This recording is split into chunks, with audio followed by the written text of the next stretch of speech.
champion, and of course Ferrari's biggest fan and Ferrari's fastest driver, as we are now going to go for the hard lap of round 21. That's right, it is round 21 of the 2025 FI Formula 1 World Championship, which is of course the Brazilian Grand Prix, the fifth Sprint Grand Prix weekend of the season, which of course takes place at one of the classic circuits, the Autódromo José Carlos Pache, named after the first Brazilian driver, obviously, who broke into the scene of the Formula 1, also known as Interlagos, because it's nestled in between the two lakes, right? In between, and then Lagos the lake. So over here, I will climb into the cockpit of the SF1000T A18 Formula 1 Racing Simulator.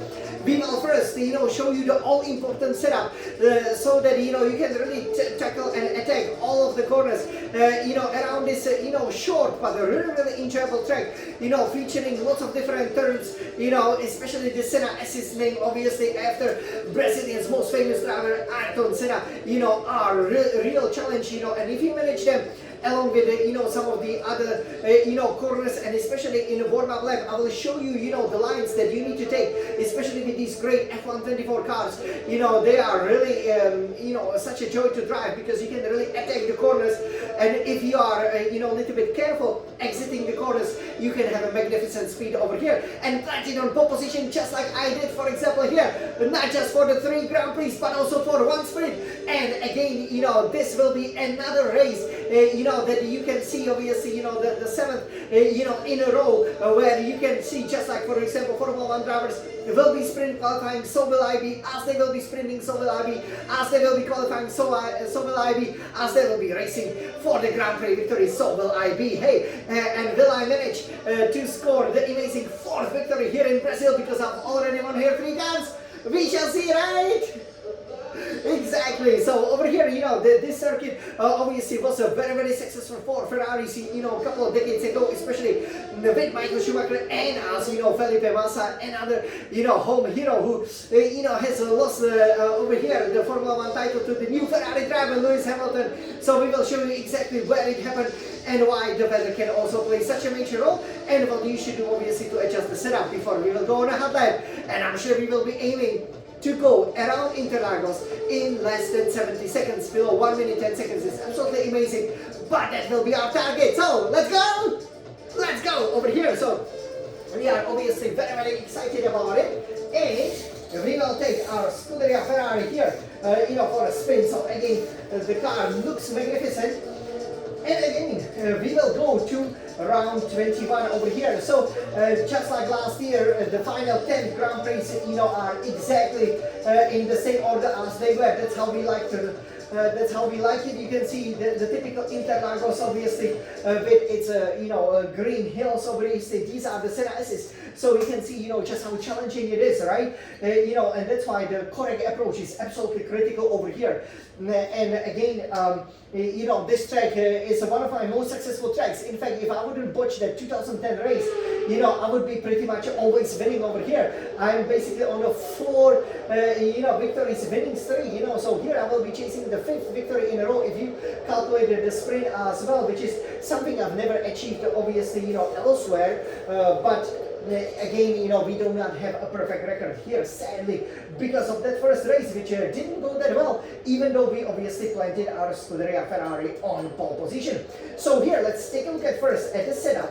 So remember, in the F124 over here that we are using, the fuel load, of course, always stays the same at 10 kg, 10 kilograms, but for aerodynamics. So you might be wondering, because basically the final sector and the first sector, it's all about top speed, but actually front wing aero we will go for very high 43, rear wing aero then only at 26. So this still makes the car quite planted through the middle sector, so you don't lose too much time, but you are very competitive on the straights. Here is transmission. So differential adjustment on throttle 70%, differential adjustment of throttle only 20%, very open. Engine braking at 100%, which will help you if it is very easy to sometimes outbrake yourself a little bit here and there and everywhere in Interlagos. If that happens, just use the engine braking over here, so basically downshift, and the car will nicely slow down even more. Suspension geometry all the way to the minimum. Front camber minus 3.50 degrees, rear camber minus 2.20 degrees, front toe out at 0.0 degrees, rear toe in also at 0.0 degrees. For the suspension, front suspension at 41, rear suspension at 4, front anti-roll bar at 21, rear anti-roll bar at 15. And for the front ride height, you're looking at 24, rear ride height at 54. Obviously, it is quite bumpy over here, so you do not want to run the car too low. For the brakes, brake pressure at 100%, front brake bias at 58%. Sometimes you have to hit the brake pedal a little bit, softly. Sometimes, with lots of power, so we will explain when to do it. And tires, all the way, obviously, to the maximum for the best straight line speed. Front right tire pressure at 29.5 psi per square inch. You do the same for front left tire pressure, and rear right tire pressure, and the rear left tire pressure will be at 26.5 psi per square inch. And this setup, I have to say, I was attacking, getting ever so quicker. I mean, sometimes, the best lap times, they are almost the lap times of Austria, which is quite incredible. So over here, shall we go on the track? Everybody, let's go on the track. So here, we will now take it from the computer as we will be braking very hard. Here, third gear, you take that corner a little bit. This is the Junzhou corner. Actually, it's effectively the final corner, and you can have just a straight line, go straight. This is where the 2008 championship was, of course, decided when Lewis Hamilton, on the approach to the corner, overtook Timo Glock of Toyota and basically got enough points to then supersede Felipe Massa from winning that popular title in front of his home fans. 6, 7, 8 gear, engage the DRS, engage the battery, and here it is important to always, go as close to the track limits as possible. Be careful if you head into the pits, because it was a hard braking zone, but here you're going, up the hill. So when you start in the actual lap, because you're going up the hill over here, that brings a bit of a challenge, but it also means the car is easy to slow down, so you can brake relatively late, almost close to the 50-meter board, and then these are the Senna S's. So here you want to take the inner curve, if possible, straighten the car, and here take a lot of this curve so that you can have a nice straight line over here, and then go all the way to turn 4. This is very important because you can lose obviously a lot of lap time there and help yourself up with the battery when you are like in the 4th, 5th gear. Obviously engage the DRS here. Be careful on the exit over here because some shenanigans could be happening there. Who knows what will happen this weekend? But yeah, basically you will be going 8th gear. Just be careful when it's raining, which as it often is in Brazil. Be careful with the traction. And here you brake nice and hard to the split second at 100-meter board. Go 4th gear, very early turn in and very early on the power. If you can go early on the power with the battery, that will help your lap time obviously a lot over here, right? Also, if you overtake, it's a great chance, to attack for the apex and the inner line. Here we will be going 6, 7, 8 gear. I like to go momentarily to the 8th gear, then 7th gear, and then, kind of send the car to the sharp right. 7, 6 gear through the corners. Do not always keep your foot planted at the 7th gear. It's actually a bit slower than going higher at 6th gear. Then 3rd gear over here, and early turn in, because then you can go 4th gear, 3rd gear. Here you can really send the car, as you can see, into this corner, because you need to rotate it, turn it very, very quickly. 4th gear, a mid corner, and then you go 5th. Gear, maybe even 6th. If you go 6th, you go down to the 3rd gear. You hope it sticks. If it doesn't, downshift to the 2nd gear. And the engine braking in F124 will straighten the car for you. And then over here, just be careful. It is difficult to get the traction down, on the exit. So go 3rd, 4th, 5th gear. And then, you go into the final corner where, the history was made. And now let's make some history for the hot lap. Are you guys ready? Okay, let's go again, ladies and gentlemen. Let's go again, come on. This is hot lap around Brazil.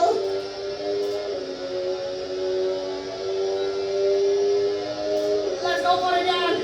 Smiling and champion, we won the 2017 title here. Senna is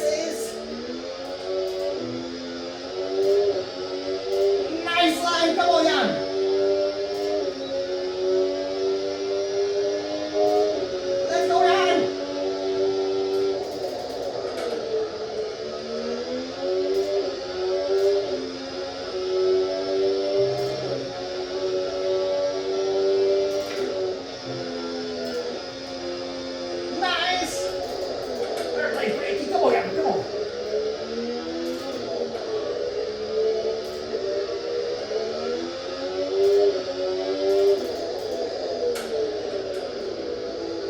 it. Nice and planted. Good job, Ferrari. Come on. Take that curve a little bit. Accelerate. That's it. That's it. Come on, young. You're on the way of becoming a world champion. Forza Ferrari. Nice. Okay. And yes, of course, we did it in less than 70 seconds. In fact, 69.6. So that was a great lap time over here. Yes, I really did enjoy this hot lap. Obviously, over here, you could see the car is nice and planted. You know, we did a great job over here. You know, really attacking the corners. And again, you know, you can see, right? You know, I left a bit of a margin here and there and everywhere. But this is exactly why I'm on the pole position, because you know, I figure out when the grid levels are at its highest, obviously at the end of the Q3 or the sprint qualifying 3, you can really push the car, right? And it is very important, you know, to know how to tackle each corner, right? You know, with turn 4, you know, I was obviously a bit of the apex, you know, but still, it doesn't lose you much of a lap time. And in fact, you can gain some lap time with some really great moves, for example, with some really great sense, as I just showed it to you. That's why I'm the Ferrari races driver. All right, so over here, everybody. I hope you enjoy it, and we cannot wait, you know, for this 5th sprint Grand Prix weekend of the season. Obviously, it will be, you know, so much fun, right? As you guys know, you know, lots of points on offer, so it's a great opportunity to show again everybody who is the fastest. As obviously, as Scuderia Ferrari, we will be aiming over here, you know, to get a victory. You know that we should have gotten many more victories. And again, you know, this is a great classic track. You know, it is around 21, so a bit unlikely maybe, you know, to see, you know, the championships, you know, being decided over here, especially in a real life, you know. But again, you know, it's always a big title fight. It's a great pleasure to be coming here to the South America for the only South American Grand Prix, which is the Brazilian Grand Prix. And now, you know how to plan that beautiful Scarlet and Ferrari on pole position, right? That's right. So everybody, all I can say is, let's race, and that's been for Ferrari, Forza Ferrari!